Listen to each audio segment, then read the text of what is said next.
국민권익위가 김건희 씨 명품백 수수 사건의 처리 과정에 문제가 있었다고 결론 내렸습니다. 법정 처리 기한을 넘겨 사건을 처리했고 윤석열 전 대통령 측근인 정승윤 전 부위원장의 압박이 있었다고 판단했습니다. 권익위는 경찰에 수사를 의뢰할 방침입니다. 이승환 기자입니다. 국민권익위원회가 윤석열 정부 당시 김건희 여사 명품백 수수 사건을 종결하는 과정에 절차상 문제가 있었다고 판단한 걸로 전해졌습니다. JTBC는 지난 3월 정의련 국민권익위원장 취임 직후 권익위 정상화 추진 TF를 통해 진상조사를 지시했다고 보도했는데 그 결과가 나온 겁니다. 먼저 윤석열 정부 권익위는 김건희 여사 명품백 수수 사건 관련 신고를 접수받고도 법정 처리 기간인 60일을 넘겨 6개월 만에 사건을 종결 처리한 데 대해 절차상 문제가 있었다고 판단한 걸로 알려졌습니다. 과정에도 문제가 있다고 봤습니다. 당시 윤 전 대통령 측근인 정승윤 전 국민권익위 부위원장이 내부 회의에서 독단적으로 의견을 제시하고 사건 담당 부서에 압박을 가해 비정상적인 절차와 결정을 주도했다고도 봤습니다. 청탁금지법상 공직자 등의 배우자의 제재 규정이 없기 때문에 종결 결정하였습니다. 정 전 부위원장은 사건 처리 과정에서 윤 전 대통령을 한남동 관저에서 만난 것으로도 알려졌습니다. 다만 권익위는 기존의 종결 처분을 번복하지는 않고 정 전 부위원장의 부당 개입 정황이 담긴 자체 조사 결과를 국가수사본부에 전달할 계획인 것으로 전해졌습니다. TF는 또 권익위가 류희림 전 방송통신심의위원장의 민원 사주 의혹 사건을 조사하지 않고 방심위에 돌려보낸 것에 대해서도 사실상 셀프 조사로 보고 문제가 있다고 판단한 걸로 알려졌습니다. 정의련 권익위원장은 내일 정상화 추진 TF 조사 결과를 발표합니다. JTBC 이승환입니다. 권익위 문제가 이게 굉장히 심각한 내용이 한번 이번에 나왔는데 네, 이 언론에서 이걸 잘 다루진 않더라고. 맞아요. 예. 야, 이건 진짜 나는 이 내용을 보면서 야, 난리가 나야지. 관련한 이야기 선수 교체해서 나눠보도록 하겠습니다. 먼저 임명되지 않는 JYP 박진영 교수님 박수로 모십니다. 네, 안녕하세요. 박진영입니다. 네, 안녕하세요. 고맙습니다. 자, 그리고 시기시기 신장시기 인턴위원 박수로 모시겠습니다. 네, 안녕하세요. 시기시기 신장시기 인턴위원 신장식입니다. 네. 권익위 이거는 뭐 권익위 관련해서는 또 전문 분야니까요. 이야기를 지금부터 좀 나눠보도록 하겠습니다. 윤석열 정부의 권익위 완전히 망가졌었잖아. 네. 심지어 망가진 거에서 멈춘 게 아니라 아주 잔인했습니다. 관련해서 이제 정권이 바뀐 다음에 권익위 정상화 추진 TF에서 조사를 했고요. 그 결과를 이번에 발표를 했습니다. 네. 먼저 김건희 디올백 관련해서 살펴보도록 하겠습니다. 김건희가 받은 디올백에 대해서 국민권익위가 문제 없다고 덮어줬었잖아. 네. 우리가 그때 얼마나 분노했습니까? 그 과정에서 양심의 가책을 느끼며 고통스러워했던 김모 국장이 스스로 목숨을 끊는 일이 있었습니다. 네. 권익위에서 당연히 이제 수사를 의뢰할 줄 알았는데 아무 문제가 없다고 덮는 것을 보고 이 김모 국장은 너무너무 고통스러워했고 이제 스스로 이제 목숨을 끊은 건데 목숨을 끊기 하루 전에 유서 형식으로 카톡에 신경을 써놓았었습니다. 유족은 이것을 이제 한겨레를 통해서 이제 공개를 했었는데 그 일부분만 좀 소개를 좀 한번 해주시겠습니까? 일단 그때 당시에 카톡으로 남겼던 내용을 보면은 왜 내가 이런 상황까지 왔는지 아직도 이해가 안 된다라는 내용도 있고 법 문헌도 중요하지만 상식에 어긋나지 않은 처리도 중요하다고 봅니다. 좀 더 고양된 윤리적 의무가 요구되는 위치에 있는 사람은 그에 맞는 역할을 하는 것이 상식에 부합하지 않을까요? 등 굉장히 그 반부패 법률의 정치적 악용은 그만두어야 한다라는 취지의 내용들도 많이 남겨두셨습니다. 네, 예. 정말 너무너무 가슴 아픈 일이 발생을 했습니다. 예. 이것과 관련해서 권익위 정상화 추진 TF가 결과를 발표를 했는데요. 그 결과 발표 소개해 주시죠. 일단은 조사를 했고 정승윤 전 사무처장이 담당 부서 의견과 달리 사건 처리 지연하고 사건 처리 진행 중에 윤석열 전 대통령 등과 심야 시간에 대통령 관저에서 비공식 회동 1시간을 한 정황을 확인을 했다. 정승윤 전 사무처장이 회의 2시간 전 비공식 회의를 소집해서 처리 방향, 종결로 처리 방향을 언급했으며 의결서를 직접 작성했다. 와, 윤석열을 만났어. 예. 그리고 그 돌아가신 김모 국장 정승윤이가 엄청나게 괴롭혔나 봐요. 네. 예, 그 내용도 이번에 나왔습니다. 자, 직장 내 괴롭힘 정황도 확인이 됐는데 정승윤 전 사무처장은 명품백 사건 종결에 반대 의견을 가졌던 고인에 대해 회의 발언권 제한 및 주요 사건 관련 업무 배제 등 부당히 처우하고 공공연히 비난한 정황이 있다. 와. 직장 내 괴롭힘에 해당할 가능성이 상당하다라고 또 발표를 했습니다. 그런데 네. 이 정승윤이라는 자가 얼마나 악질적이냐. 자기랑 같이 일하던 사람이 자신의 괴롭힘에 의해서 목숨을 끊은 거잖아. 네. 근데 음. 이 안타까운 죽음을 이재명 때문인 것처럼 당시에 얘기를 했었어. 제가 예. 그 사실을 직접 봤어요. 네. 그 네. 정무위에 나와가지고 그렇게 아. 운영위에 나와서 그렇게 얘기했어요. 보세요. 지금 보고 계신 것처럼 고인이 이재명 대표 헬기 사건으로 매우 힘들어했다라고도 언급을 했습니다. 와, 이거를 어떻게 용서합니까? 이거를. 이 관련해서도 유족분들 반발도 하셨죠. 이걸 어떻게 용서해요? 국민권익위 관련해서 그 우리가 기억해야 될 사람이 3명이 있습니다. 와, 하나는 정승윤이고요. 네. 그다음에 한 명은 유철한 유철한 위원장. 네. 이분도 지금 뭐 그 청탁금지법 위반부터 시작해갖고 이번에 TF에서 여러 가지가 걸렸어요. 와. 이분은 본인 아는 사람 민원 처리를 그렇게 국민권익위를 통해서 하려고 그래. 참 희한한 분이야. 그 다음에 그 직원을 한 분을 고용을 해가지고 본인 하루에 1시간씩 마사지 시켰어요. 물론 와. 몸이 좀 불편하신 분이긴 해요. 그래도 네. 마사지 시키는 사람을 채용할 수는 없는 그거는 거거든요. 말이 안 되죠. 예, 그런 일이 있었고요. 그 다음에 또 한 사람이 기억해야 될 사람이 김태규 부위원장입니다. 당시 국민권익위 김태규 부위원장. 네네. 이 사람 이름도 기억해야 됩니다. 그리고 이분이 방통위 가서 부위원장 하면서 이진숙 탄핵됐을 때 혼자서 막 또 안건 처리하다가 중간에 사퇴하고 지금 뭐 하고 있냐? 울산 남구갑에서 국민의힘 후보로 출마했어요. 정승윤 지금 뭐 하고 있느냐? 정승윤 지금 뭐 하고 있느냐?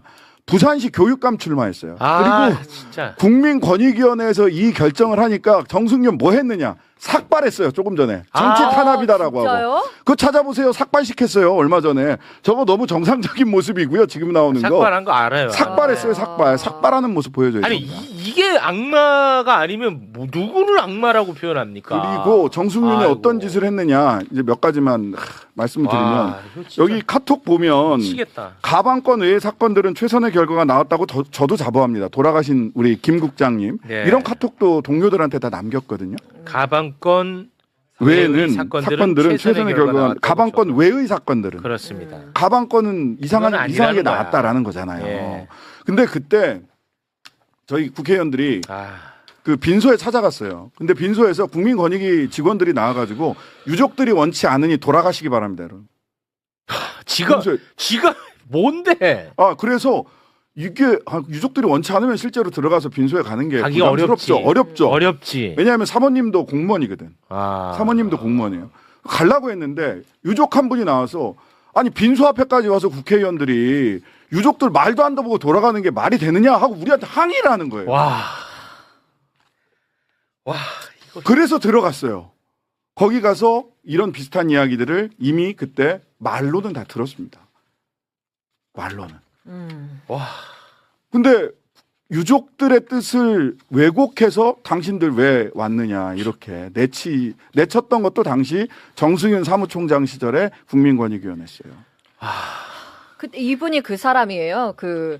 잘못된 가짜 유서 박원순 시절. 예, 맞아요. 그거 흔들었던 사람이 맞아요. 이 사람이에요. 그 사람이에요. 그러니까 네. 이 정승윤은 디올백 털어준 게 굉장히 양심에 찔리는 일이라는 것도 알고 있을 거 아니야. 뭐 윤석열 만나고 이렇게 턴 거잖아. 맞아요. 그리고 그 김 국장님의 사망이 본인과 관련이 있다는 것도 본인이 알고 있을 거 알았을 아니야. 거예요. 알고 있죠. 왜 모르겠습니까? 이런 카톡이 있었고 와. 직원들한테 다 이야기 들었을 텐데. 근데 그만두고 그때 부산교육감 재보궐선거에 출마를 했고 부산교육감 재보궐선거 출마했을 때 무슨 일이 있었냐. 거기는 정당 추천이 아니잖아요. 네. 빨간 잠바 입고 다니다가 세계로 교회가 부산에 있지 않습니까? 소년보 네. 목사. 소년보 목사를 비롯한 그쪽 목사님들한테 안수기도 받으셨어요. 맞아요, 그걸 맞아요. 사진으로 이렇게 내고. 네. 맞아요. 그러니까 이 양반은 그냥 이 종합 선물 세트예요. 이 검사 출신이거든요. 그러니까 단 한 번도 본인의 어떤 이상한 행동에 제지를 받아본 경험이 없나 봐요. 검사 출신들은 참 아이고야 진짜. 근데 와. 여튼 그러고 나서 그 이재명 당시 그 후보 얘기는 지금부터 한번 예, 또 예, 하겠습니다. 해볼까요? 네. 예, 사실관계 정리 좀 해주세요. 네, 그러면 그걸 좀 제가 또 이제 정리하고 드릴 말씀이 가겠습니다. 있어요. 네. 아까 그 돌아가신 김 국장님의 사망의 원인이 마치 이재명 대통령인 것처럼 얘기를 했잖아. 네. 네, 헬기 탓이라고. 했지. 네. 근데 그것과 관련해서 권익위가 또 정말 말도 안 되는 결론을 지은 적이 있습니다. 이재명 대통령은 2024년 1월 2일 피습을 당했습니다. 네. 정말 이 목숨을 잃을 뻔한 그런 사건이었죠. 부산에서 서울로 헬기 이송이 됐습니다. 네. 그런데 윤석열 정부의 권익위, 다른 것도 아니고 권익위 한 사람이 사망할 뻔한 사건이야. 네. 그런데 대한민국 권익위가 그야말로 잔인한 결론을 당시에 내렸었습니다. 응급 의료 헬기 이용 과정에서 부산대병원, 서울대병원 의사, 부산소방본부 직원들이 공무원 행동 강령을 위반했다. 이건 거짓말. 진짜 이건 악마죠. 한 사람이 죽을 뻔했는데 그거를 조사해놓고 특혜가 있었다는 식으로 이렇게 결론을 맞아요. 지어버린 거야. 네, 맞아요. 근데 이것을 정상화 추진 TF가 재조사를 해서 그 결과를 이번에 또 발표를 했는데 결과 발표 소개해 주시죠. 서울대병원과 부산대병원 간 헬기 이송은 병원 간 공식적 전원 협의 결과에 따른 것이고 부산대병원 의사는 헬기 이송을 요청할 수 있는 의료진 권한이 있었다. 119 응급 헬기 관련 행동 강령 위반 신고 사건의 경우 정승윤 전 부위원장이 전원위 의원과 회의에서 다루지 않은 사항을 의결서에 포함하도록 하였고 담당 부서의 송부 의견과 달리 위반 통보를 지시한 사실도 확인됐다. 이 미친 결론을 이 사람 주도하에 했던 거야. 그러니까 권한도 없어요. 와. 담당 국장이 이거는 그런 문제가 아니다. 이거는 적법한 조치였다라고 얘기를 했는데 뭔 소리야? 다르게 해라고 직접 개입한 거예요. 그런데 그걸 이제 뭔가 근거를 마련을 해야 되잖아. 네. 근거를 마련하는데 우리나라 헬기에는요. 닥터 헬기라는 게 있고요. 닥터 헬기. 네. 닥터 헬기가 있고 119 의료 긴급 119 긴급 그 이송 헬기가 있어요. 그때 사용한 건 119 긴급 이송 헬기였고요. 네. 119 긴급 이송 헬기는 의료진이 요청하면 출동하게 돼 있어요. 예. 그런데 닥터 헬기 규정은 이게 중증 외상 환자 중심으로 가는 거기 때문에 조금 더 규정이 다른 방식으로 규정돼 있습니다. 근데 갑자기 규정을 왜 공무원들한테 다 징계하고 막 이랬단 말이에요. 네. 뭘로 했느냐? 거기 119 내가 아까 그 긴급 헬기라고 했죠. 닥터 헬기 규정으로 했어요. 그랬었어요. 말도 안 되는 얘기거든요. 와. 그러면서 지금도 무슨 소리야? 나는 규정대로 징계했다. 이거는 이재명의 특혜다. 와. 라고 이야기하면서 머리 깎은 거예요. 엊그제. 와. 근데 이런 사람이 교육 교육감이 되겠다고. 부산시 교육감 나왔습니다, 지금. 부산시 교육감. 와, 이거를 가서 어떻게 받아들여야 빨간 옷 되는지 입고 다니면서 또 그 세계로 교회 소년보 목사를 비롯해서 이제 그쪽을 등에 업고 뭐 하고 있는 거예요. 또 안수기도 받고 그러고 있겠지. 머리 깎고 탄압받는다고 안수기도 지금 받고. 머리 깎고 있는데 정말 이거를 정말 나 너무 힘들다 솔직히. 근데 아쉬운 게 있어요. 이게 이제 그 김국장 건 관련해서는 갑질 의혹이 있다라고 해서 기관 통보라는 걸 했거든요. 기관 통보가 뭐냐면 이 양반이 지금 부산대 로스쿨 교수예요. 기관 통보는 뭐냐? 정승윤은 김 국장님 사망건에 대해서 갑질 의혹이 있습니다. 부산대에 알려드립니다. 이게 끝이야. 더 이상 할 수 있는 게 그래요? 근데 저는 그 부분이 사실은 작년에 이미 고발을 했어요. 정승윤을 이 건으로 관련해서 네. 직권남용 및 강요죄. 왜냐하면 자기가 직접 개입해가지고 이거 그 가방건 명품 가방건 관련해서 무혐의 처분했죠. 직접 개입해서 닥터 헬기 관련해가지고 닥터 헬기가 아니라 119 헬기인데 그거 직접 개입해서 규정도 없는 걸 가지고 공무원들 징계했죠. 이거는 직권남용이거든요. 네. 그리고 심지어는 제 생각에는 직권남용을 넘어서 국민권익위원회 직원들에게 특정한 업무를 강요했다고 저는 보입니다. 강요했다. 그래서 직권남용과 강요죄로 고소고발을 했어요. 네. 이건 수사해야 될 건이고 수사 의뢰를 했어야 되지 않냐. 국민권익위원회도. 이게 아쉬워요. 아니 근데 어찌됐든 이제 사망을 했는데 네. 그 원인이 이 정승윤한테 있어 보이잖아요. 네, 그러니까 그 이것도 인과관계를. 법적으로 이 처벌할 수 있을 것 같은데. 아니, 그래서 이거는 수사가 조금 더 필요한 부분이라는 거예요. 네. 그래서 그냥 뭐 갑질 의혹이 있으니 부산대 알고 계세요? 이걸로 끝나는 건 이거는 갑질 그다음에 뭐 직장 내 괴롭힘 이런 단어를 쓰면 안 될 것 같아. 네, 맞아요. 이 사망과 관련한 예, 일이기 예. 때문에. 예. 그래서 아. 이 부분은 조금 더 좀 강력한 이미 이제 고소고발한 건도 있기 때문에 저는 수사기관에서 경찰과 그 수사기관에서 제가 어디에 고발했나? 고위공직자 범죄수사처 공수처에 고발했네. 공수처에서 이 사건 제대로 해서 우리 김 국장님 억울함 풀어드려야 됩니다. 풀어야지. 풀어드려야 됩니다. 이거는.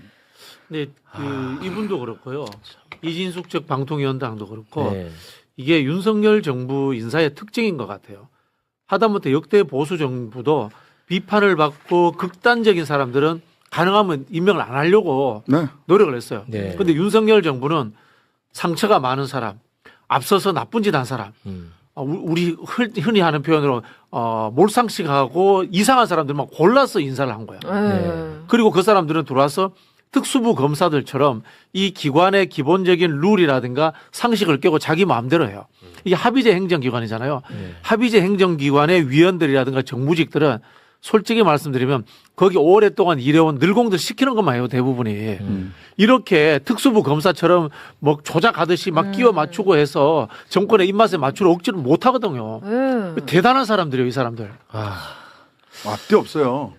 심지어는 그 정무위에서 그렇지 저 상임위에서 국회에서 불러서 막 다그칠 거 아닙니까? 다그쳤을 거 아니에요. 유철환이나 네, 정승윤 특히 정승윤 다그칠 거 아니에요? 그러면 그 앞에서는 뭐 몇 마디 하고 어쩌고 저쩌고 뭐 그러고 돌아가서 권익위원회 회의를 할 때 일부러 국회를 비난합니다. 왜냐하면 그 회의록을 우리가 다 달라고 해서 보거든. 회의에서 무슨 소리 하는가를 우리가 다 체크를 할 거 아니에요. 그러면은 보란 듯이 그 자리에서 비난을 해요. 그렇게 하는 예, 그렇게. 와, 진짜. 앞에서는 조아리고 와. 뒤에서는 그런 식으로 사람을 정말 뭐 이런 사람이 다 있지. 이제는 대가를 치러야죠. 네. 화 좀 그만 내자고 이제. 네. 화 그만 내고 이제 처벌 좀 하자고. 처벌 좀. 말씀하신 것처럼 법률적으로 끝까지 이제 단죄를 해야 단죄해야 되고, 네. 그다음에 좀 제도적 보완을 말씀드리자면은 합의제 행정기관에 대해서는 국회의 그 인사 관련 광범위한 비토권이 주어져야 됩니다. 즉 극단적으로 진보적인 사람도 부담스럽고 극우도 절대 되면 안 되고 뭐 어느 정도 서로 간에 합의가 될 수 있는, 왜냐하면 합의제 행정기관이거든요. 네. 그런 사람들이 인사가 될 수 있도록 비토권이 국회에 주어져야 된다고 봅니다. 네. 뭐 자, 정순윤 이야기를 하나를 더하면 이것도 있습니다.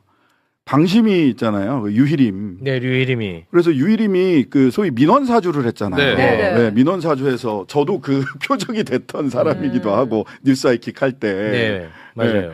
근데 민원 사주를 뭐 자기 동생 뭐 조카 며느리 뭐 등등등 네. 해서 다 민원 사주했죠.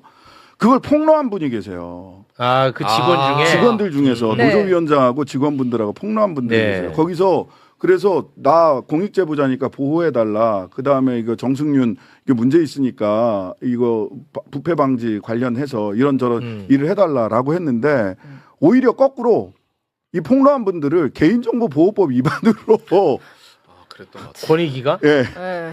개인정보보호법 위반으로 경찰에 수사 의뢰합니다. 수사 의뢰했어요. 예.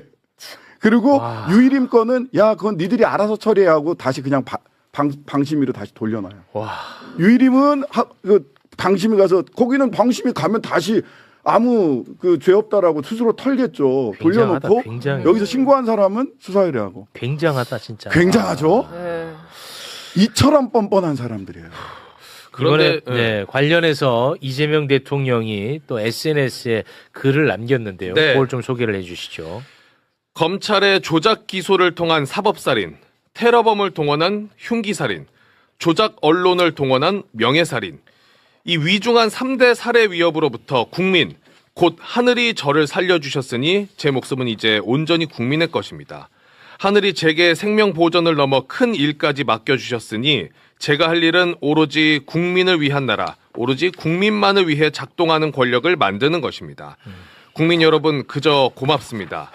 마지막 한순간까지 몸이 부서지는 한이 있더라도 국민, 곧 하늘을 위해 충심과 전력을 다하겠습니다. 이 엄청난 악행을 또 이렇게 받아들여 주니까 너무나 감사합니다. 네. 예. 정말. 이제는 진짜 화 좀 그만 내자. 이제 좀 처벌 좀 하자. 처벌 좀. 그러니까요, 처벌. 제발. 네. 근데 이 정상화되는 과정을 또 정치적으로 국민의힘은 받아가지고 세탁하는 거냐 이런 식으로 하고 맞아요. 앉아 있으니. 예. 아니, 그러니까 정말 이번에 미치겠어. 사법적으로 이분들 법적 책임을 묻는 데는 그거 말고도 사실 뭐 유철한 위원장이나 김태규 뭐 이런 양반들 했던 거 무척 많지만 시간이 제약이 있으니까 일단 한 분만 죄송합니다. 한 분만 정승윤만 이렇게 얘기를 하는데 그래서 사법적인 책임을 끝까지 물어야 되는 게 하나가 있고 그다음에 부산 정승윤이 교육감 후보로 출마한 부산 유권자분들 그다음에 진짜. 김태규 이 양반이 저지른 그 방통위와 국민권익위에 내에서의 울산 남구가. 이런저런 일도 있습니다. 근데 울산 남구가 유권자분들 만약에 정치적인 진짜, 평가부터 좀 해주셔야 돼요. 그러니까 만약에 김태규라든지 정승윤이 예를 들어 당선이 되면 네. 이 부산시 욕 보이는 겁니다. 네. 이거 진짜 울산시 욕 보이는 거고. 교육감이야. 더군다나 이거는 진짜 정승윤. 있을 수 없는 일이야. 교육감. 맞아. 애들 교육이 없다. 아, 그런 사람이 교육감이면. 정승윤처럼 살아라라고 부산 시민들이 아이들한테 정승윤을 그건 안 되잖아요. 올려주는 이게 거예요? 부산 욕 저는 보이는 이거 짓은 진짜 안 됩니다. 이렇게 하면 안 됩니다. 예, 진짜. 그래서 혹시 모르고서 그런 선택을 할까봐 이거 네. 좀 많이 알려야 되는데 네. 이게 참 잘 안 알려지네 언론에서. 좀 널리 좀 알려주세요. 특히 네. 부산 시민 여러분 사실 잘 모르거든. 교육감 선거가 기본에 맞아요. 부산시장이나 관심이 이런 데만큼 없어. 관심이 없어요. 네, 맞아요. 그러다 보니까 지난번에 재보궐선거 때도 김석준 현 교육감이랑 정승윤 굉장히 아슬아슬했어요. 아이고 근데 이번에 또 나왔단 말이지. 또 나왔어. 예. 이게 진짜 이게 이게 웬일이냐고. 그럼 정승윤처럼 살아라. 우리 아이들한테 부산에 있는 아이들한테 그럴 수 있어요? 그건 안 되죠. 그건 널리 알리셔야 돼요. 그렇습니다. 진짜로. 아, 우리 네. 최영님이 처벌의 시간이라고 했는데 지선 때 이름 다 튀어나오는 것 같아요. 다 튀어나와. 네, 그러니까 진짜. 그들이 왜냐하면 처벌을 안 받으니까 계속 기회만 나오면은 출마한다니까. 그러니까요. 아, 이게 얼마나 진짜. 국민이 모욕적입니까 국민한테. 네. 걱정 결국 여러분. 수사기관 사정기관이 느린 거예요. 공수처가 느린 거예요. 너무 느려. 결국은 맞아. 지금 우리가 이제 사법개혁, 검찰개혁하고 있습니다만 공수처법도 지금 개정안 나와 있나요 지금? 지금 뭐 올라와 있는 건 있는데 네. 아직 뭐 그렇죠. 공수처법 진짜 속도 내야 돼요. 손대서 진짜. 공수처가 제대로 일할 수 있게 해줘야 돼요. 네, 알겠습니다. 네. 한 가지 주제만 더 좀 현안으로 이야기를 하고 원래 우리가 약속했던 주제로 네. 넘어갔으면 좋겠는데 권익위원회 부위원장이 말하자면 사건을 종결 처리하기 전에 윤석열을 만났다. 네. 그리고 그 이후에 사건을 종결 처리하는 과정까지 네. 어제 보도됐습니다. 네. 그리고 조금 더 설명을 드리자면 그 정승윤 부위원장이라는 사람은 윤석열하고 서울법대 후배이기도 네, 하고 그렇죠. 캠프에서 일하기도 네, 했으면서 그렇죠. 네. 이런 상황을 그러니까 김건희 씨를 봐주는 상황이랄까요? 네. 이런 상황을 모두가 걱정하기도 했는데 실제로 실행이 되기도 했습니다. 네. 우리가 의심했던 게 밝혀지고 있는 상황입니다. 그렇죠. 어떻게 보셨는지 궁금합니다. 일단 저는 어제 이제 이 소식을 처음 접한 것 같고 네. 제가 디테일한 건 오늘 아침자 한겨레 신문을 제가 꼼꼼히 보면서 이제 정확하게 예. 알았어요. 예. 아침에 저는 눈 뜨면 일단 한겨레 신문하고 조선일보를 같이 보면서 하루를 예. 시작하는 사람이라 네. 이 사실은 이게 뭐 놀랍진 않아요. 그러니까 우리가 다 예상했잖아요. 네. 저는 이거 보면서 동시에 어떤 장면이 떠올랐냐면 방심의 류일임 위원장 이 사람도 이렇게 했겠네. 그러고 보니까 요소별로 들어가 있었네요. 비슷비슷해요. 네. 사안 자체가 비슷해요. 네. 그래 한 짓이 비슷비슷하고 사건의 처리 진행 과정이 비슷비슷해요. 그래서 그 사람도 그렇게 했겠네. 새롭진 않네. 근데 막상 확인되고 나니까 열받네. 그렇죠. 이런 생각이. 그러니까 예를 들면 어떤 본인 윤석열 일가 윤석열 씨를 비롯한 김건희 비롯한 사람들의 어떤 비리라든가 의혹이 있으면 미리 사전 정지 작업을 그렇죠. 하고 네. 그리고 관련된 사람이 그 안에 네. 인사 발령이 나고 네. 또 그 이후에 우리가 예상했던 대로 우려했던 대로 결정이 나고 이 과정이 이거 보세요. 내용은 다르지만 검사들이 하는 진술 세미나하고 뭐가 달라요? 본질적으로 똑같죠. 그렇네요. 그렇잖아요. 그러니까 검사 시절에 하던 짓을 대통령이 돼서도 한 거예요. 그러니까 제가 윤석열이라는 인간에 대해서 네. 저도 이제 윤석열 때문에 피해를 많이 본 사람이라 참 지금 고민을 많이 10수년 해봤어요. 동안 연구를 해오셨죠. 10수년이에요, 10수년. 제가 윤석열이라는 인간하고 엮인 게 2012년부터니까. 네. 제가 생각을 해봤어요. 결론은 하나입니다. 제가 내렸던 결론은. 이 사람은 네. 본인이 존재하는 위치에서 본인이 할 수 있는 최고의 선택을 항상 하는 식으로 상황을 돌파하고 문제를 해결하고 본인의 욕망을 관철하는 사람이구나라고 제가 느꼈어요. 제가 이제 왜 이런 말씀 드리면 그냥 제 개인적인 생각이니까 너무 심각하게 듣지 말고. 심각합니다. 너무 심각하게 들으시니까 불편해서 말을 못하겠어. 자, 이제 편하게. 네.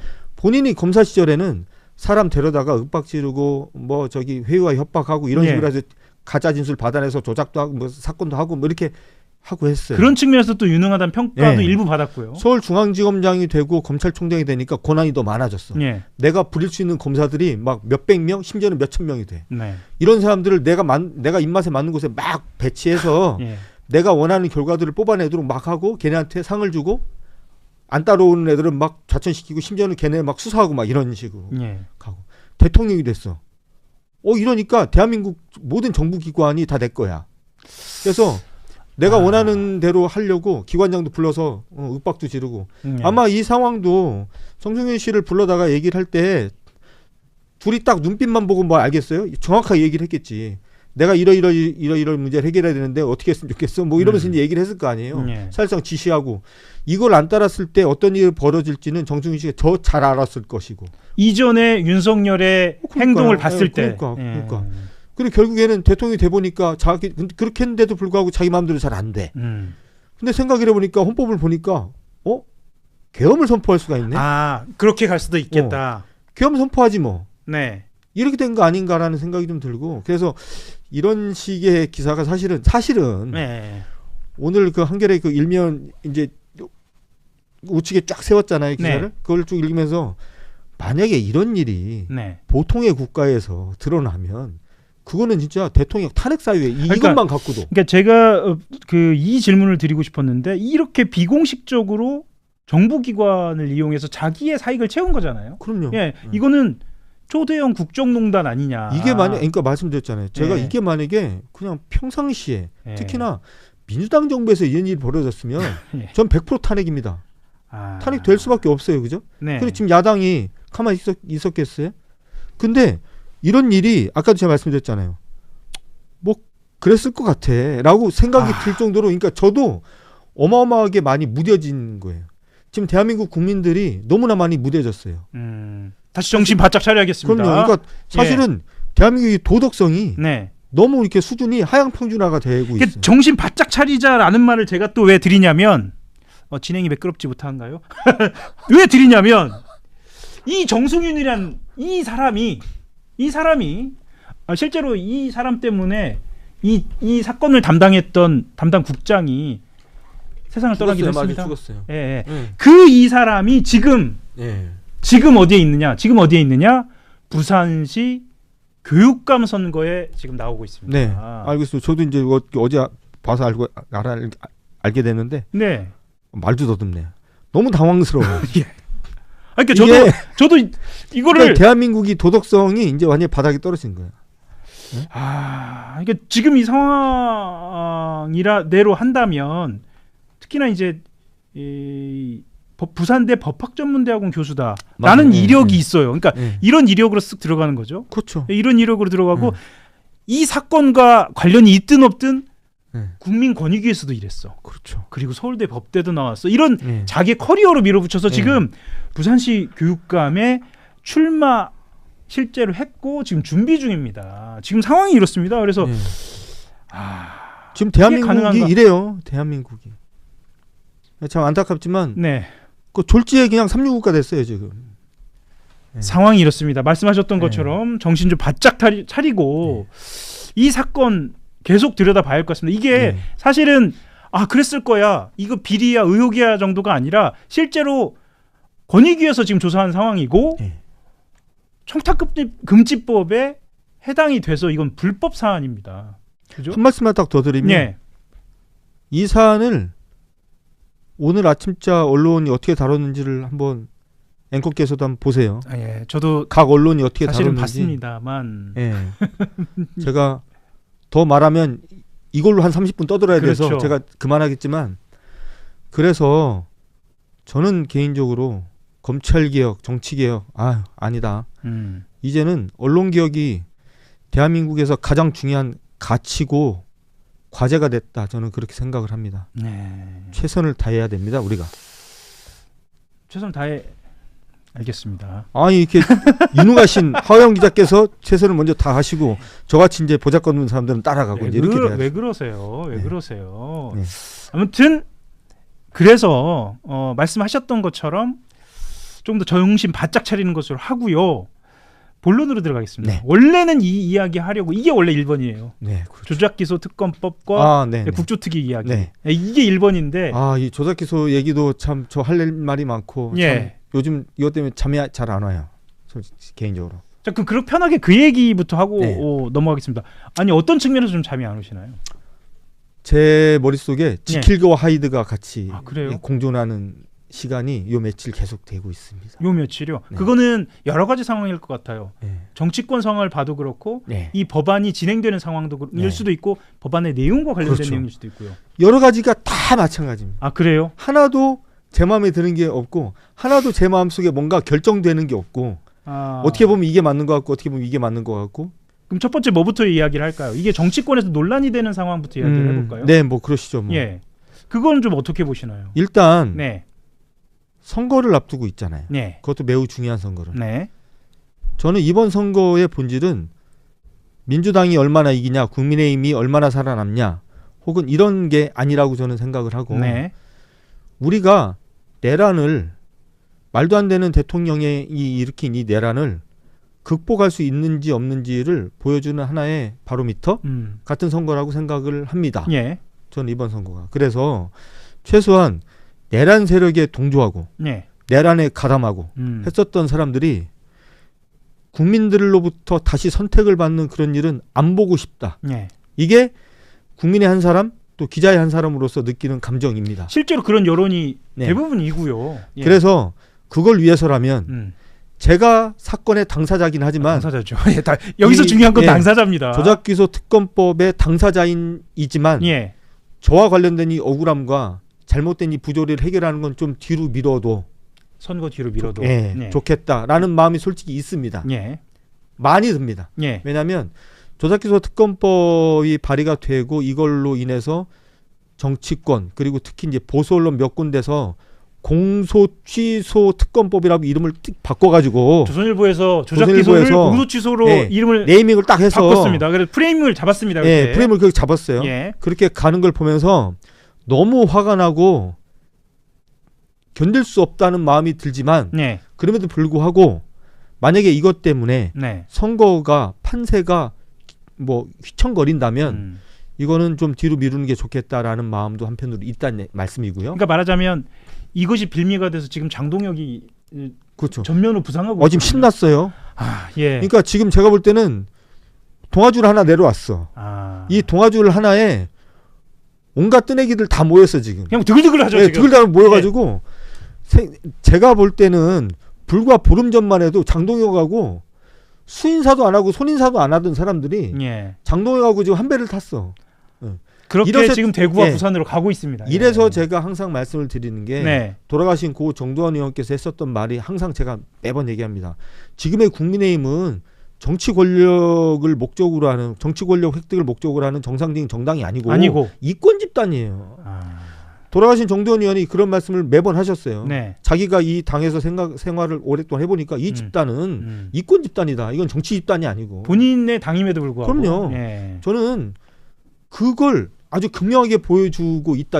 이분들이 저 같으면 아무리 이해관계가 맞는 게 하나 생겼어도 저 같으면 장동혁하고는 겸상 안 할 것 같습니다. 네? 이게 어떻게 가능합니까? 이게 정상적인 마인드로는 불가능한 일이 벌어지고 있는 거죠. 자, 상황이 지금 말씀하신 대로 그런 주장이 여론이 또 생겨서 당사자가 이야기하실 뿐만 아니라 그런 여론이 생겨서 시기 절차 내용까지 다시 논의하자고 한 상태예요. 그런데 여전히 국민의힘은 나중에 얘기하자라고 했는데도 그냥 그 프레임으로 가는 거예요. 그게 지금 대화가 좀 불가능한 상황입니다. 대화가 불가능하고 그래서 제가 대화를 하면 안 되는구나 저 사람들은 예. 이런 생각도 드는 것이고 네. 그런 상황을 보니까 또 어떤 마음도 좀 커지냐면 네. 자 보세요. 자 정리해 봅시다. 윤석열 정권 3년 동안 온갖 폐악질에 가까운 검찰의 수사가 진행이 됐습니다. 네. 이거 부인할 수 없잖아요. 예. 이거 부인할 수 있는 사람이 있습니까? 이거 만약에 부인하면 이건 내란 세력입니다. 제가 볼 때. 예. 자 그런 짓이 온갖 곳에서 벌어졌습니다. 네. 그리고 그 과정에서 검찰이 잘못된 수사, 위법 부당한 수사를 했다라는 게 한 10여 건 우르르 밝혀졌습니다. 예. 저는 이 부분에 대해서는 그 한겨레 박용현 기자께서 예. 이미 한 두세 번 되는 칼럼에서 충분히 잘 정리 다 잘 하셨다고 저는 봐요. 네. 그것만 보시면 됩니다. 한겨레 박용현 칼럼 읽어보시면 됩니다. 네. 자 여기까지도 저는 부정할 수 없다고 봐요. 네. 자 그러면 쉽게 말하면 민주국가에서 네. 수사기관이 다시 말해 권력기관이 일으킨 범죄가 백일하에 드러난 겁니다. 지금 현재 그렇죠. 좀 그런 상황이잖아요. 그거는 부인할 수 없는 사실인데. 부인할 수 없어요. 예. 그러면 우리가 여기서 할 수 있는 선택지는 두 개입니다. 네. 하나, 덮자. 예. 두 개, 범죄가 드러났으니까 수사하자. 예. 둘 중에 뭐가 정의입니까? 자, 그건 상식이에요, 사실. 상식입니다. 정의까지 갈 것도 없이. 그렇죠. 예. 상식입니다. 네. 범죄가 드러났습니다. 수사해야 됩니다. 네. 윤석열 정권 3년 동안 윤석열 검찰이 3년 동안 폐악질을 저지르면서 우리가 항상 정치 수사 중단하라고 얘기했을 때 네. 맨날 하는 얘기가 아니 범죄 혐의가 확인됐는데 우리가 수사하지 말란 얘기냐. 그럼 뭐 대한민국을 야만 국가로 끌고 가자는 얘기냐. 이런 식으로 자기들 얘기했어요. 그렇죠. 제가 똑같은 얘기 해드리겠습니다. 본인들이 저지른 범죄가 드러났습니다. 네. 수사 안 합니까? 그럼 우리나라는 지금 야만 국가로 가자는 얘기입니까? 그러니까 윤석열의 말대로라고 해도 당연히 수사를 해야 되는 거죠. 거예요. 그럼 누가 할 것인가만 결정을 하면 되는 그렇죠. 거고요. 예. 누가 할 거죠. 근데 범죄를 일으킨 당사자들한테 네가 네 범죄를 수사해 이렇게 할 수는 없는 거 아닙니까? 그렇게 할 수는 특검은 없죠. 그래서 특검으로 가는 건 어쩔 수 없는 일이에요. 어쩔 수 없으니까 그게 당연하다기보다 어쩔 수 없는 어쩔 수 없어요. 상황인 거죠. 진짜 어쩔 수 없어요. 네. 자, 그렇게 특검법이 나옵니다. 그래서 특검법이 나왔어요. 예. 자, 그러면 우리가 생각을 해보세요. 저는 별로 이렇게 공부를 많이 해본 사람 아닌데 저도 이제 기사 생활하면서 들었던 풍월이 있어요. 예. 독수독과 이런 게 있잖아요. 그렇죠. 예. 아니 증거가 오염되면 오염된 증거를 가지고 한 수사 재판 그게 뭔 의미가 있어요? 그건 다 무효로 하는 그거 거죠. 다 상식이에요. 예, 그건 다 상식입니다. 상식이에요. 예. 아니 이런 것까지 갈 것도 없어. 네. 예를 들어 가지고 우리가 초등학생들도 마찬가지예요. 예. 아니 애가 막 친구 두드러 팬 다음에 내가 니거 빵 훔쳐 먹고 그럼 그 빵을 훔침을 당한 애한테 막 두드러 패놓고 내가 너한테 훔쳐 먹었어? 아니야. 그런 말 가지고 뭐 어떻게 하면 안 되잖아요. 이건 초등학생들도 알 수 있는 얘기잖아요. 네. 그렇잖아요. 근데 그럼 이걸 가지고 그럼 안 해? 해야 돼. 그러니까 할 수밖에 없어. 근데 이제 다만 이제 문제는 어떻게 할 것이냐 이제 이런 문제가 남잖아요. 근데 이제 제가 제일 화가 나는 건 뭐냐면 지금 국민의힘이나 네. 검찰에서 제가 뭘 하나 갖고 왔어요. 이게 보니까 어젠가 뭐 오늘인가 모르겠는데 검찰에서 뭔 입장이 나왔더만요. 네. 그 수원지검에서요. 네. 그 아마 앵커께서도 보셨을 것 같은데 네. 제가 하나 읽어드릴게요. 예. 대략적인 내용이 어떤 거였죠? 수원지검에서 5월 7일자로 네. 무슨 입장문이 나왔어요. 예. 첫 문장이 이렇게 됩니다. 제목이 공소 취소를 위한 부당한 징계로부터 사법 정의를 지켜달라고. 그러니까 지금 박상용 검사 이런 사람들 이제 징계하고 그렇죠. 이런 문제와 이게 연관돼서 이제 내놓은 것 같은데. 네. 그러니까 지금 국회에서 민주당에서 진행하고 있는 공소 취소가 아니라 조작 기소. 제가 이제 조선일보 때문에 자꾸 말이 있고요. 아침에 한겨레하고 조선일보 같이 보시면 그러니까요. 약간 헷갈리십니다. 예. 조작기소 특검법에 예. 사실상 반대하고 이런 거 하지 마라 하고 이제 네. 주장을 하고 있는 거예요. 이 사람들이. 네. 이 사람들이 이렇게 주장을 하고 있는 건데 최소한 저는 이걸 보면서 참 슬펐던 게 뭐냐면 자 이런 주장할 수 있어. 뭐 인정합니다. 제가 할 수 있습니다. 뭐 자기들도 입이 있으니까. 근데 여기에 한 문장이 빠졌어요. 맨 앞에. 네. 지난 국정조사 청문회 네. 그리고 그간의 여러 언론 보도 등을 통해서 네. 본인들이 한 수사 과정에서 미흡했던 점, 위법 부당했던 점이 드러난 점에 대해서는 100배 사죄하고 여기에 대해서는 책임을 지겠다. 이 문장 하나가 빠졌어. 이걸 이 문장을 넣은 다음에 다만 그럼에도 불구하고 예. 이렇게 나가는 게 인간이야. 그게 상식이죠. 아니 뭐 저는 네. 제가 전에도 지난번에도 말씀드렸잖아요. 사람이 어떤 경우에도 경우가 있어야 돼. 그렇죠. 염치. 예. 그 염치가 없고 경우가 없으면 그건 인간 아니에요. 그렇죠. 제가 볼 때는 이 집단은 이 검찰 대한민국의 이 검찰 집단은 제가 볼 때는 이 집단적으로 경우를 잃었어요. 조금 전에 이제 오프닝으로도 소개를 해드렸는데 국민권익위 부위원장 정승윤입니다. 당시 부위원장이고요. 윤석열 정권 당시에 사실 두 가지 사건에 대한 수사가 중심으로 이 정상화 추진 TF에서 진행이 됐는데 첫 번째로 이제 이재명 대통령 피습 사건 다시 2024년 1월인데 요거 헬기를 특혜성으로 이제 이송을 했다 병원으로 뭐 이런 얘기가 나왔었는데 요게 이제 권익위에서 가담을 한 거다. 뭐 이렇게 나온 거예요. 개입을 한 거다. 어떻게 보셨어요? 예, 그때 당시에도 아니 제1야당 대표가 예. 온 국민이 보는 앞에서 정말 누가 봐도 그 정말 날카로운 칼로 그것도 준비도 여러 번 한 그렇죠. 살상의 테러이고 살인 미수행이라는 건 누가 봐도 할 수 맞습니다. 있고 위급한 상황이잖아요. 그리고 부산대병원하고 서울대병원 사이에 합리적으로 대화를 해서 의료진들이 이렇게 판단했겠죠. 서울대병원이 더 낫겠다. 예. 그리고 환자와 보호자들의 의견도 감안했다 그러고 그 과정은 저 테러범 왜 저런 짓을 했을까? 그 다음에 경찰이 갑자기 현장을 보존단하고 갑자기 막 청소했었죠. 물청소를 하고 예. 증거를 다 인멸하는 거. 그다음에 저 테러범이 혼자가 아닐 텐데 분명히 거기 사는 사람 아니었잖아요. 충남 아산에 사는 사람 알려졌잖아요. 그러면 언제 어떻게 누구랑 여기까지 어떻게 왔을까? 분명히 배우가 있을 텐데 동조자 범죄자 있을 텐데 이런 게 우리 온 국민이 초점 맞춰졌는데 느닷없이 뭐 한동훈이니 이 윤석열 표를 다 나서가지고 야 국민들은 그 용도 못하는 특혜다 이렇게 나오거든요. 근데 사실 아시다시피 국민들도 뭐 산부인과 뭐 산부인과라든지 이렇게 아주 급한 경우에 헬기를 제한적으로 타는 경우가 있습니다. 그러니까 그런 사례들이 무수하잖아요. 뭐 중증 환자인 경우에 닥터헬기 이용하는 것도 있었고요. 근데 그냥 테러, 그다음에 윤석열 정권의 폭정, 그다음에 이재명을 악마해갖고 결국은 그런 극우 세력이 그런 이상한 짓을 저지른 거에 대한 국민적 분노나 비난이 두려웠던 나머지 프레임을 전환한 거죠. 맞아요. 예. 이재명 특혜다. 근데 국민권익위까지 동원해서 특혜 맞다라고 조작을 한 겁니다. 이건 윤석열 김건희 세력이 저지른 국정농단 국정 파괴 못지않은 뭐 예를 들면 서울 양평 고속도로를 종점을 변경하려 했던 시도 못지않은 국가기관을 악용한 제2의 그러니까 그 제1차 테러가 김진성이라는 자에서 자행됐다면 2차가 아니고 2차 테러행위나 다름없죠. 한 예. 정치인을 처음에는 육체적으로 죽이려다가 그게 또 실패했잖아요. 정치검찰 동원해 죽이려다 실패했잖아요. 그 다음 윤석열이 내란 일으킨 것처럼 이번에는 육체적으로 죽이려고 실패하니까 명예로 죽이려고 사실상 2차 테러를 한 거다. 2차 예. 정말 예. 이 부분은 철저히 밝혀져요. 국가기관 악용하는 저는 이재명 정부도 그런 짓을 해서는 절대 안 된다고 봅니다. 대통령도 그럼요, 당연합니다. 그런 입장을 밝혔잖아요. 예. 국가 권력을 악용하는 일은 절대로 없게 하겠다고. 예, 예. 잘하신 겁니다. 예. 사실 소장님이 이제 당시 이재명 대표의 피습 사건을 너무 잘 아시기 때문에 사건 예, 제가 개요를 그때 잘 분노가 막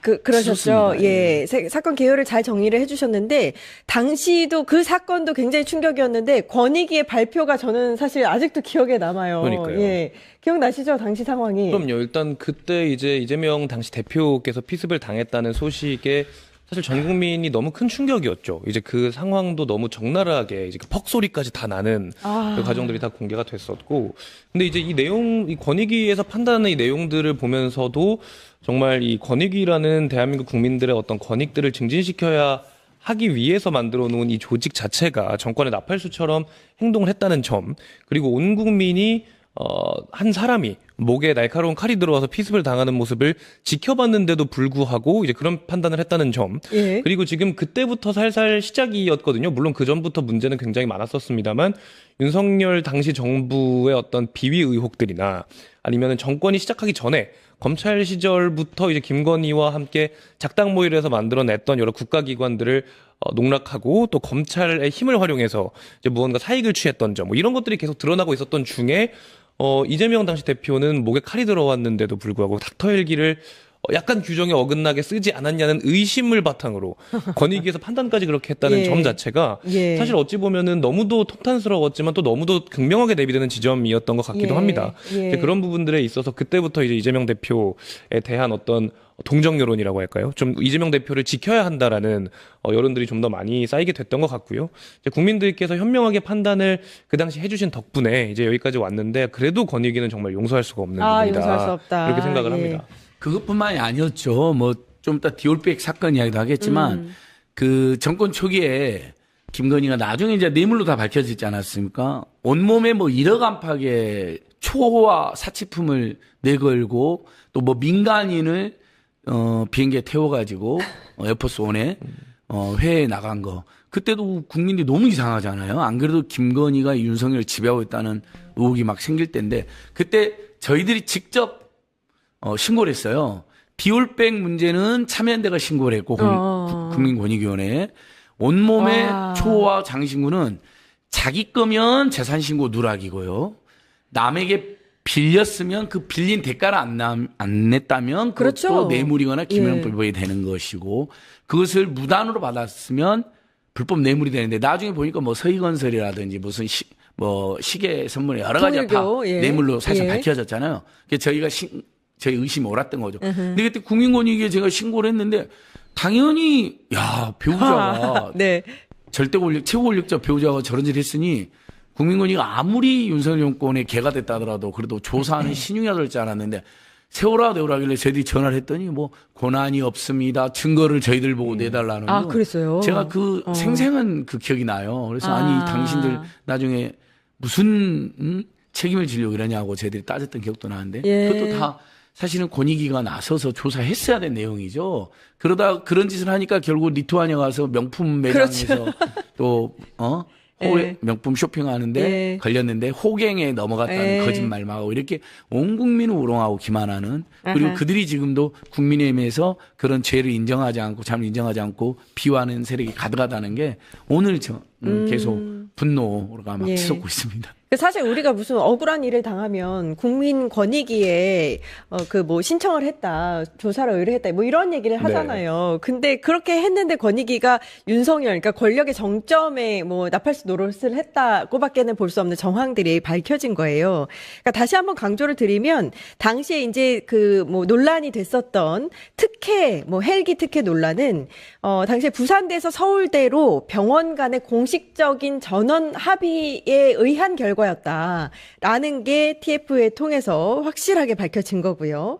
이재명 대통령이 관련해서 SNS에 글을 올렸는데 제 목숨은 이제 온전히 국민의 것이다 이렇게 밝혔고 이에 대해서 국민의힘은 국가기관이 대통령 과거를 세탁해준다라고 반발을 하고 있습니다. 어떻게 보세요? 뭐 지금 국민의힘에서 사실 할 말이 그거밖에 없겠죠. 이제 워낙 많은 아까 에어포스 원 얘기도 해주셨지만 뭐 헬기 닥터 헬기를 그 당시 이재명 대표가 뭐 사적으로 이용을 했다라는 의혹에 대해서는 뭐 국민의힘이 할 말이 뭐가 있겠습니까?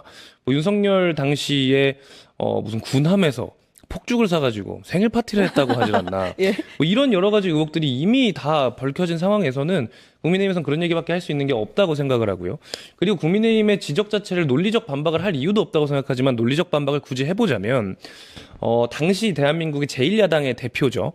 제1야당의 대표인 상황에서 공무수행을 하던 와중에 어쨌든 굉장히 오랫동안 계획된 걸로 보여지는 피습을 국민들이 보는 앞에서 당했던 이 상황에서 서울대병원과 부산대병원 같은 경우는 국립대학병원이기 때문에 그런 공적 업무를 수행할 수 있는 판단들도 반드시 해야 할 수 있는 거거든요.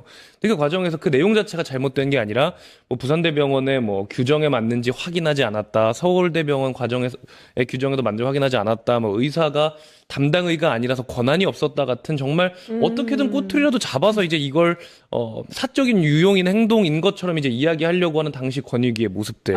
이렇게 되면 사실 어떤 국민이 권익위라는 곳을 신뢰하겠습니까?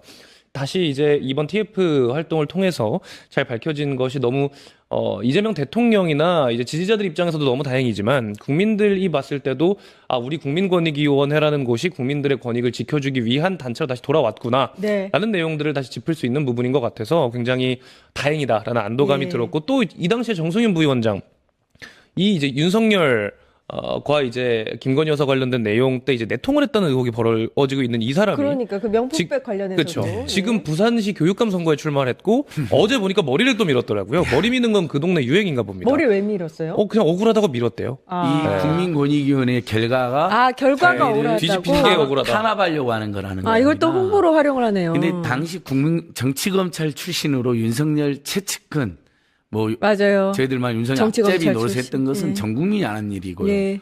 반성은 못할 망정 지난 교육감 선거에도 나왔어요. 보궐선거 때도요. 네. 근데 이제 민주 진보 중도 교육감인 김석준 후보가 압승을 했죠. 근데 이번에 또 이제 리턴 매치를 하는 건데 반성커녕 이제 더 나쁜 사람으로 돌아온 거예요. 그렇죠. 삭발을 하더라고요. 교육감 후보가. 예. 교육감 선거는 어쨌든 비정치 뻔뻔하게 선거인데 예.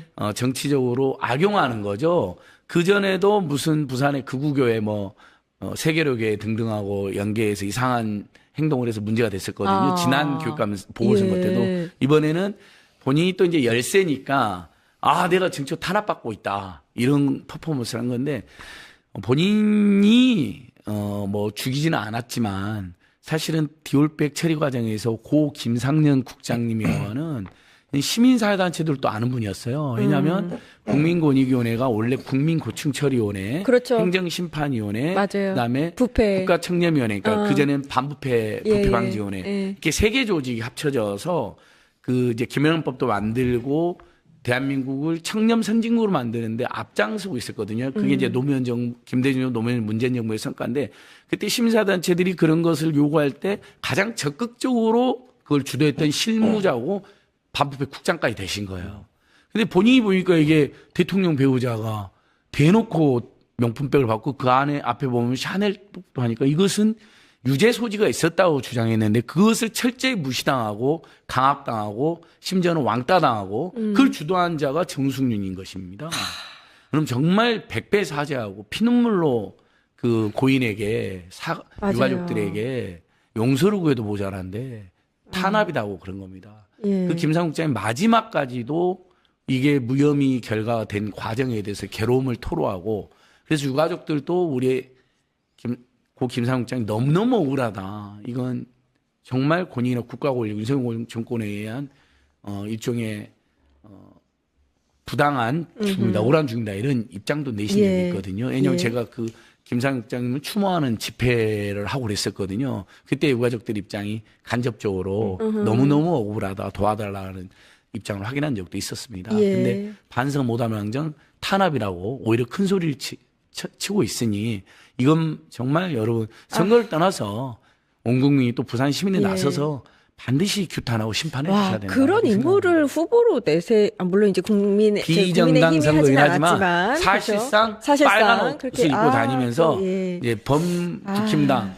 또는 범 윤석열 어게인 세력처럼 하고 다니고 있습니다. 예. 여기에서 이제 조금 더 한 단계 더 나아가서 조사뿐만이 아니라 수사가 이제 수사기관에서 이루어져야 될 텐데 그 중에서 이제 여러 가지 지금 정리를 너무 잘해 주셔서 추가로 이제 또 말씀드리고 싶은 게 이 정승윤 부위원장을 만난 인물이 윤석열뿐만이 아니라 사건 당사자를 만났다라는 워딩이 있는데 그 사건 당사자가 사실 김건희잖아요. 네. 김건희까지 만났는가 요것도 이제 수사 대상에 포함이 돼야 될 것 같아요. 네, 그래서 이제 그 당시 정승윤 부위원장이 있을 때 부위원장이 있을 때 이제 권익위가 했던 디올백 관련된 판단이나 이런 것들 자체가 사실 뭐랄까요? 그 배우자 같은 경우에는 관련 규정이 없어서 우리가 징계할 수가 없다라던가 아니면은 윤석열 당시 대통령과 공모 관계를 입증할 수가 없다. 이런 내용을 바탕으로 사실 무혐의 처분을 했던 거잖아요. 이제 그런 상황인데 만약에 정승윤 부위원장이 김건희를 당시 직접 만났다는 내용들이 명백하게 밝혀지게 되면 이런 내용들도 사실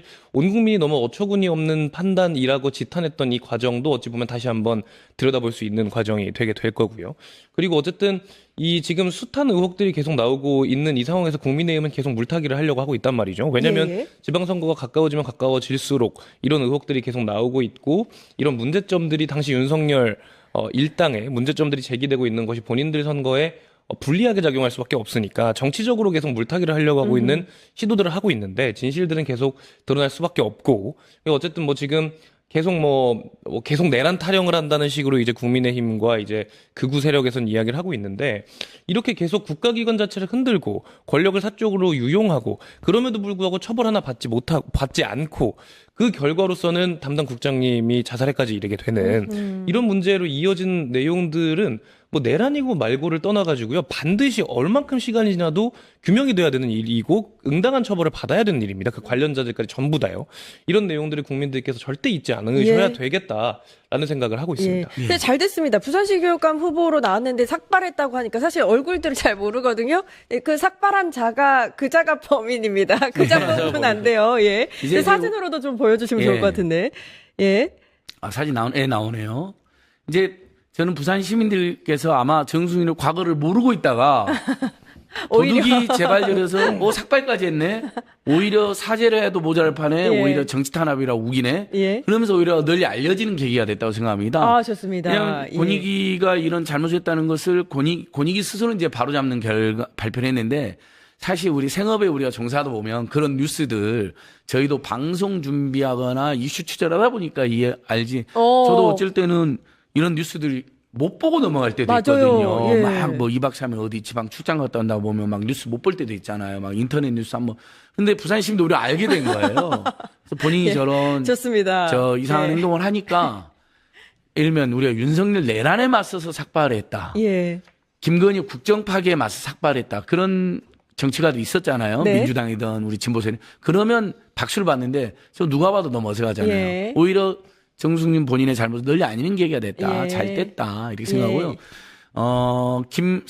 윤석열을 만났다는 것 자체가 벌써 국정농단을 둘이 같이 기획했다고 봐야 됩니다. 왜냐하면 원래 감사원이나 국민권익위원회나 인권위원회는요, 대통령 소속이 아니거나 소속이어도 절대적인 독립성이 매우 중요한 조직입니다. 중요합니다. 예. 왜냐하면 행정부의 부패, 행정부의 권한 남용, 그다음에 행정부의 인권 침해를 감시하는 조직이어서요, 국가인권위원회는 무소속 조직으로 만들어 놓은 겁니다. 왜냐하면 소속이 있으면 그 소속에 영향을 받을까 봐요. 그리고 감사원이나 국민권익위원회는 설령 대통령 소속이다 하더라도 그 직무의 특성상 부패를 감시하고, 특히 제일 부패할 수 있는 데가 절대 권력이 있는 청와대 대통령이시기 때문에 더더욱 독립성이 있는데, 그래서 예전에도 보면요, 감사원이나 국민권익위원회 같은 경우는 청와대하고 독립성을 매우 중요하게 여깁니다. 근데 뭐 수시로 만났다고 본인이 이야기했네요. 수시로 본인이 자백했네요. 예. 하면 맨날 윤석열이 지시를 받았다.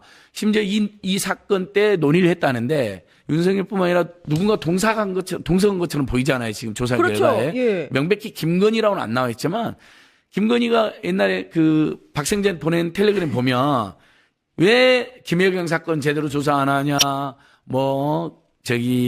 그다음에 문재인 김정숙 영부인 사건 조사 안 하냐고 막 박생 지시하거나 개입한 정황 있잖아요. 여기에 나오지 않았겠습니까? 그렇죠. 정수님한테. 그렇죠. 너무 억울해요 하면서 빨리 무혐의 처리해 주세요. 이렇게 저는 압박했을 가능성이 매우 크다고 봅니다. 이 부분은 예. 반드시 국수본이, 그러니까 지금 2차 특검에서 하는 윤석열 김건희 내란과 뭐 서울 양평 고속도로 등 국정농단 말고요, 그 외에도 윤석열 김건희 저지른 기행이나 악행이 끊임없이 있습니다. 이건 말끔히 청산해서 다시는 그러지 못하게. 말끔히. 네, 어떤 국가 권력도 그런 짓은 못하게. 저는 이재명 정부의 어떤 정부 부처다 하더라도 그런 짓은 해서는 안 되는 겁니다. 당연합니다. 그런 예. 경종으로 삼아야 된다. 좋습니다. 오늘 권익 얘기부터 먼저 좀 해볼까요? 네. 국민 권익위, 말은 국민 권익인데 이 권익위를 이름을 패려놓은 놈들이 바로 이 앞번에 있었던 놈들이죠. 네. 오늘은 정승윤 후보자에 대해서. 근데 이제 부산교육감 출마했다고 그래요. 머리도 빡빡. 아니 감옥에 가 있어야 될 자 아닙니까? 저도 너무 황당하기도 하고, 그래서 오늘 아마 이 사람이 왜 안 되는 사람인지 그거에 대해서 좀 말씀을 드릴까 하는데요. 그러니까 이 사람이 이번에 이제 권익위 발표하고 난 다음에 그렇게 얘기하더라고요. 정치 교육의 시대를 끝내겠다. 그러면서 빡빡 삭발을 해버렸어요. 그리고 내가 부당하게 지금 정치 탄압을 당하고 있다. 나라에서 삭발해 주는데. 그렇죠. 예.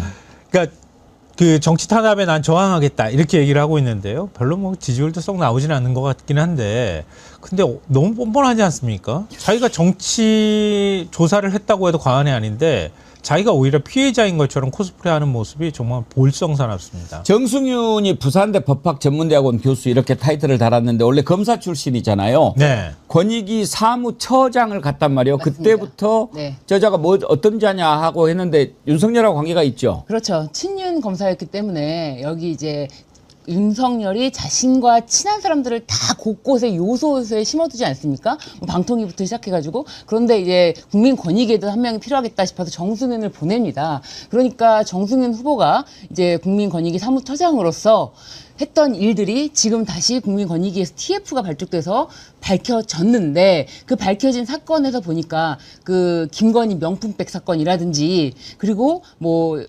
이재명 대통령 예. 당시에 이제 부산에서 피습당하고 헬기로 서울대병원으로 이제 이송을 했는데 그것도 특혜가 있었다라고 발표를 했었을 때, 이런 사건을 다 지금 TF에서 뒤집은 발표가 있습니다. 그러니까 윤석열 때 보면은요, 주요 기관에 실제 핵심 역할을 하는 자들을 다 이렇게 똘마니들을 갖다 박은 것 같아요. 네. 감사원도 감사원장은 헛개비 앉혀놓고 유병호 사무총장 시켜서 일 다 해치우고. 네. 국민권익위원회도 핫바지 갖다 앉혀놓고 사무처장이 실제 일 다 하고 네. 이런 식으로 하지 않았나요? 그렇습니다. 그래서 진짜 이 김건희 명품백 받은 사건이 전 국민이 텔레비전을 통해서 다 봤음에도 불구하고 그게 무슨 기자가 그렇게 몰래 취재한 게 오히려 문제가 아니냐 이런 프레임으로 했는데도 안 되니까 국민권익위에서 이거를 사건을 접수한 거를 그냥 끙끙 앓면서, 원래 사건 처리 기간이 60일입니다. 그런데 60일은커녕 6개월을 넘깁니다.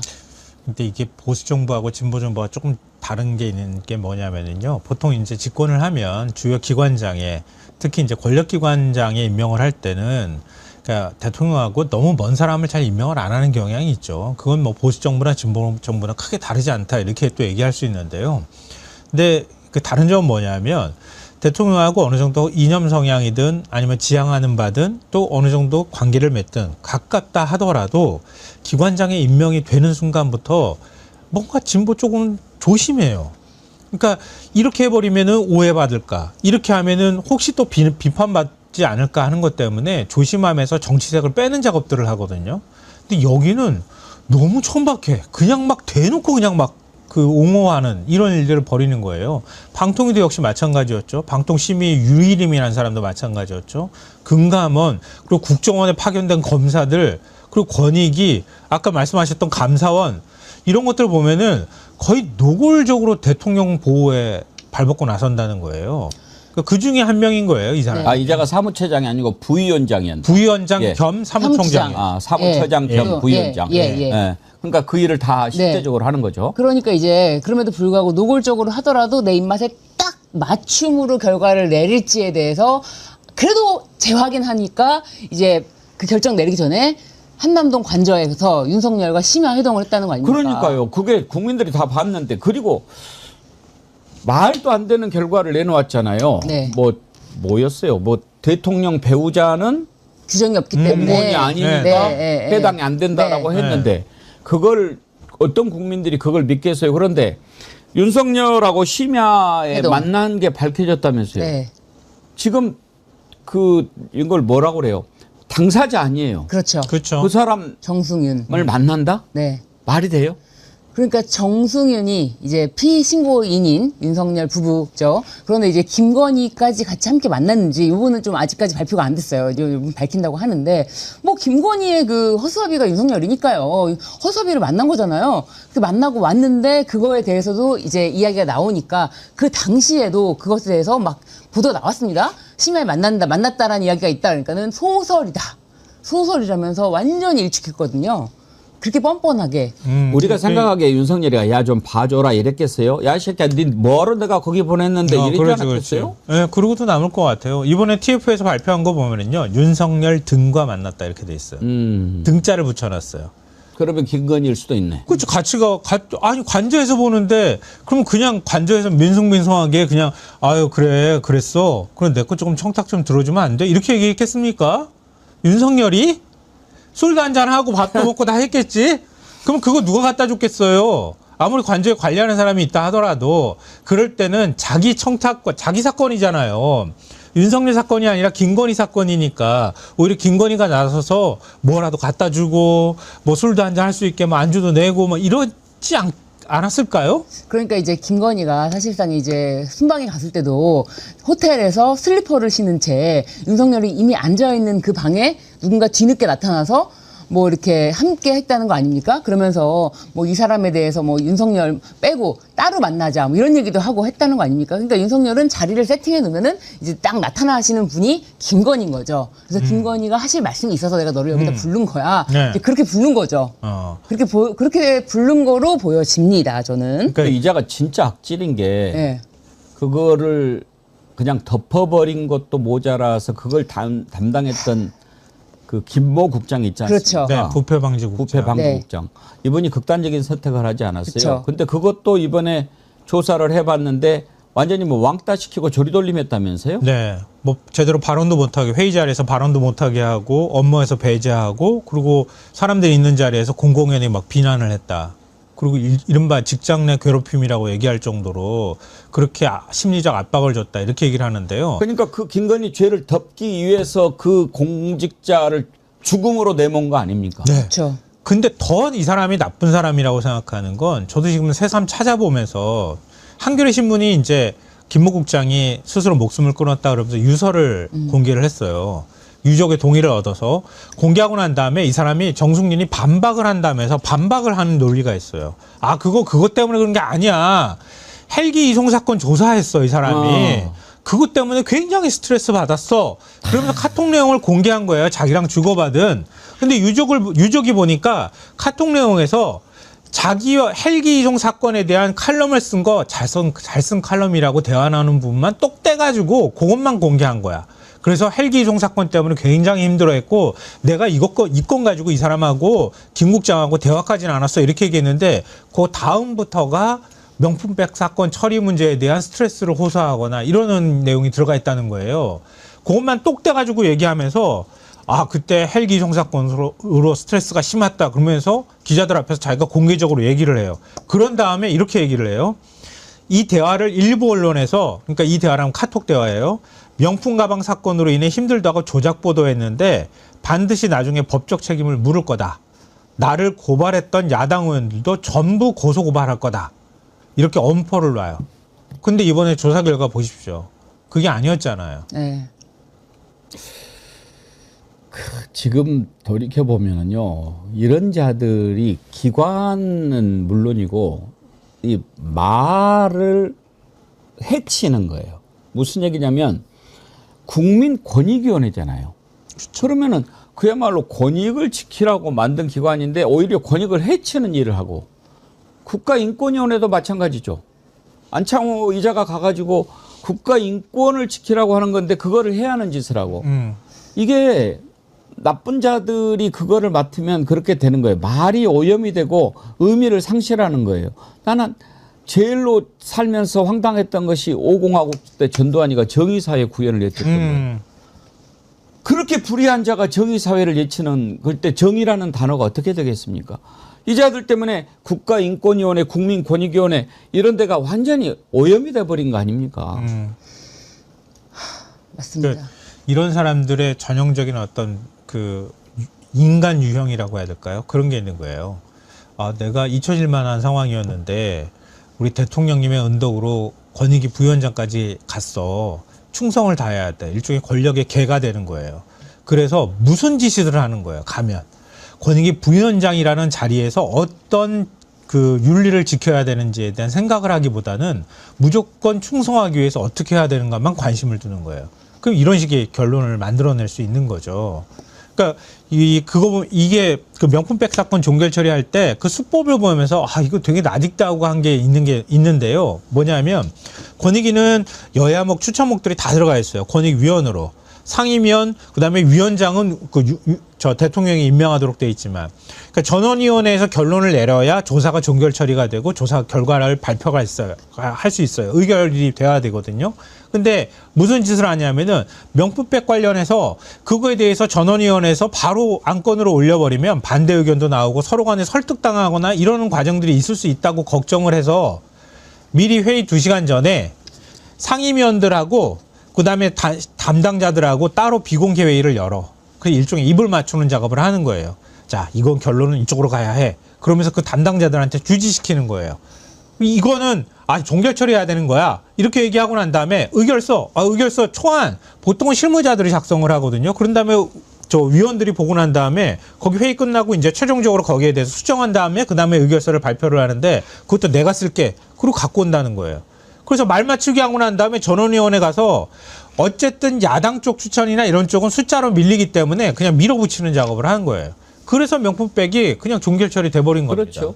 그걸 담당했던 그 김 국장은 얼마나 절망했겠습니까?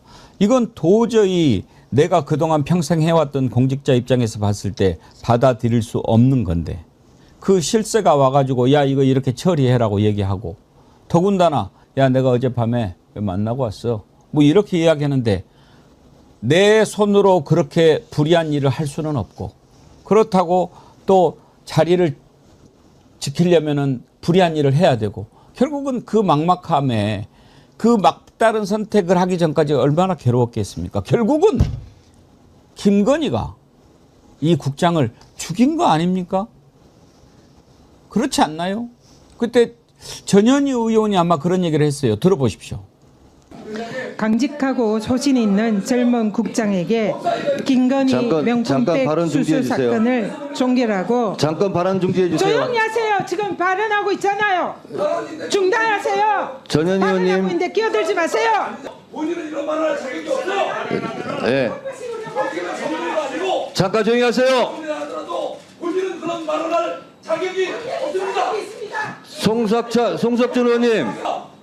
김건희가 살인자입니다.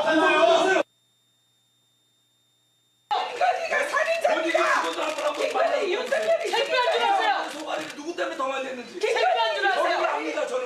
국장을 죽인 거예요. 살인자입니다.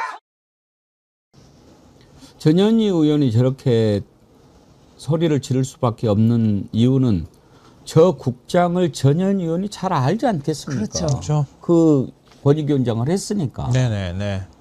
그러니까 이게 대통령 부부가 공적 마인드가 없을 때 이런 일이 벌어지는 거예요. 이게 윤석열, 김건희가 죽은 게 맞다고 죽인 거라고 얘기하는 게 맞는 거예요. 사실은. 아니 어느 정권이 권익위에 자기와 관련돼 있는 사건이 갔다고 해가지고 자기 관저로 그 담당하는 부위원장을 일종의 충성맨이라고 하는 사람을 불러가지고 무슨 대화를 나누는지 뻔하잖아요. 그렇게 해서 밥을 먹는 행위 자체가 이미 청탁금지법 위반이 되는데 그렇게 합니까? 근데 사람은 사실은 못 믿는 거거든요. 어느 정권이나 그러기 때문에 그런 데 있어서는 오히려 더 거리를 두거나 아니면 진짜 나쁜 의도를 가지고 뭔가 여기에 개입하려고 한다 하더라도 대통령 부부가 직접 나서는 일은 없는 거예요. 근데 이 윤석열, 김건희라는 사람은 그런 게 없는 거예요. 아예. 그냥 뭐 있으면 그냥 막 전화하고 밥 먹겠다고 자기가 불러서 직접 대면하고 이렇게 하니까 더 기가등등 살지 않았겠어요?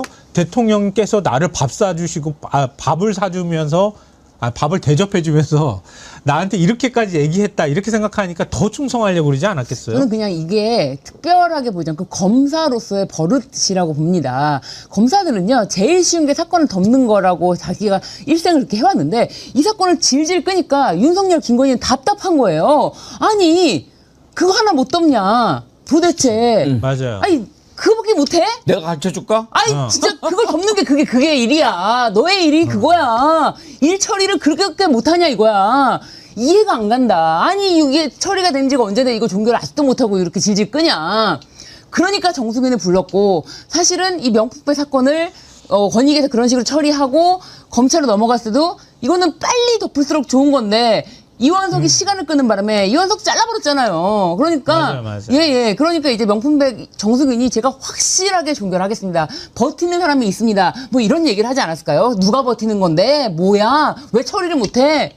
막 이러면서 막 저는 사실은 밥을 대접했다기보다는 고성을 좀 지지 않았을까. 아야 그거 하나 처리 못해. 네네. 이렇게. 네. 근데 정승윤 이자는 진짜 나쁘기도 하고 악하기도 하고 또 머리도 나쁜 게 어느 정도 선이라 앵간히 제해야 된다고 항상 그러잖아요.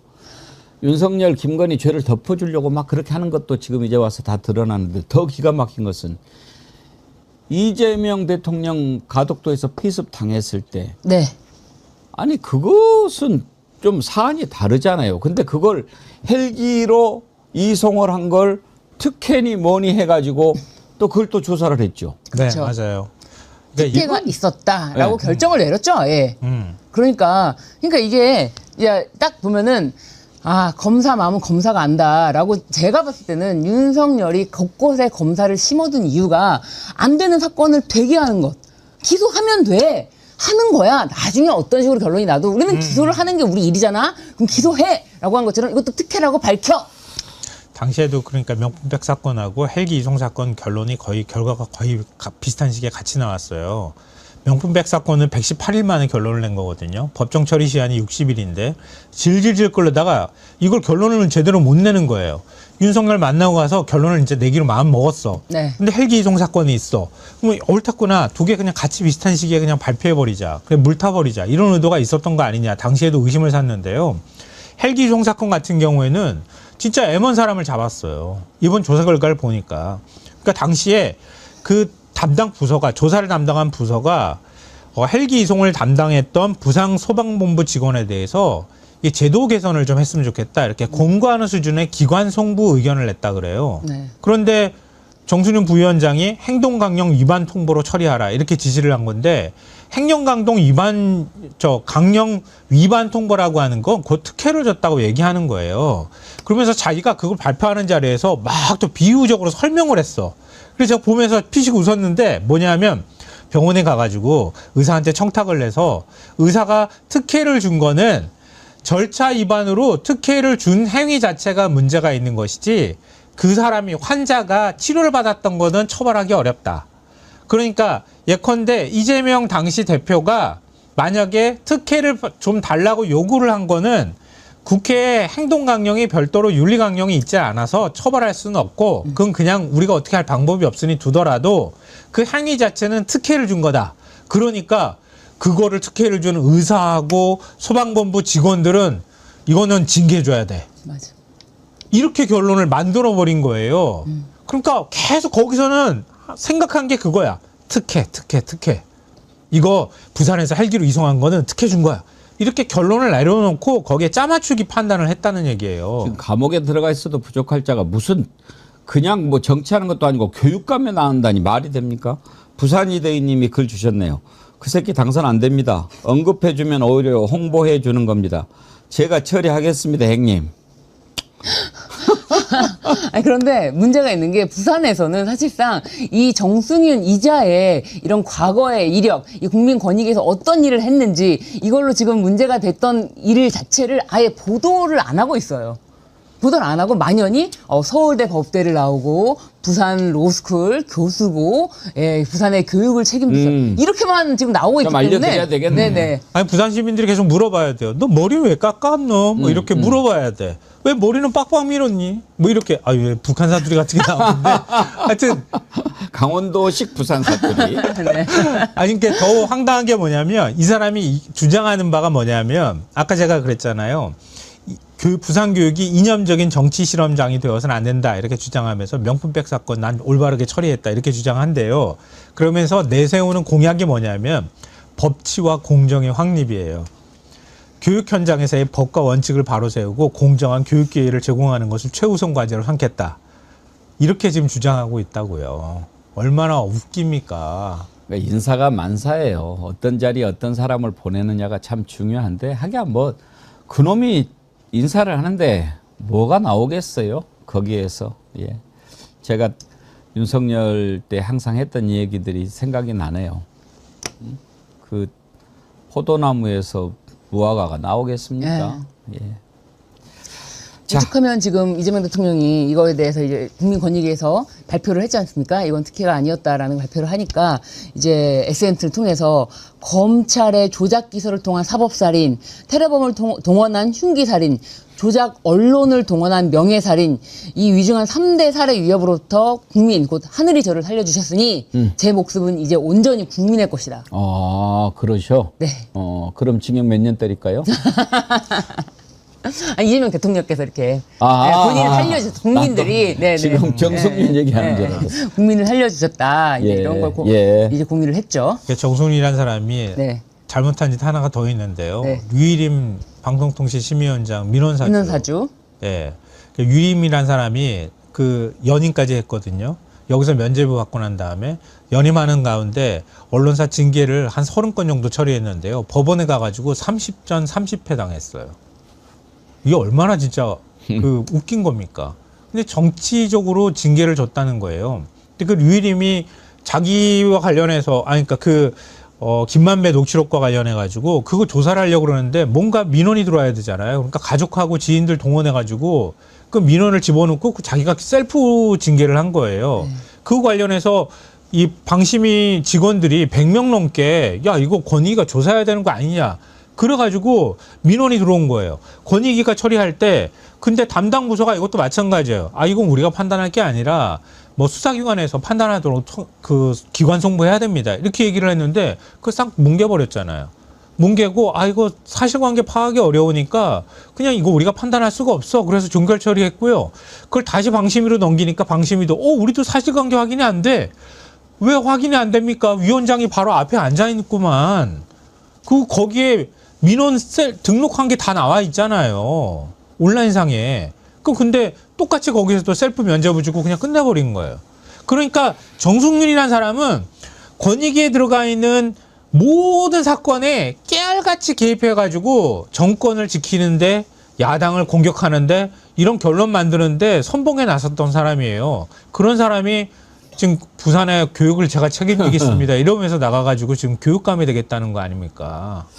하여튼 또 뭐 김태규 같은 자는 또 울산 뭐 어디 나간다고? 남구 있는데 지금 출마했잖아요. 네. 김태규 의원. 아이고 참. 권익위원회 그 자리에 지금 보내려고 했던 거잖아요. 그렇죠. 근데 저거 어떻게 저런 자를 보낼 수 있냐 이렇게 했더니 방통위로 보내가지고 방통위 부위원장을 했던 거 아닙니까? 네. 자, 하여튼 이제 삭발한 김에 다시 그 비용은 안 들고 정리되는 걸로 그렇게 하도록 하십시오.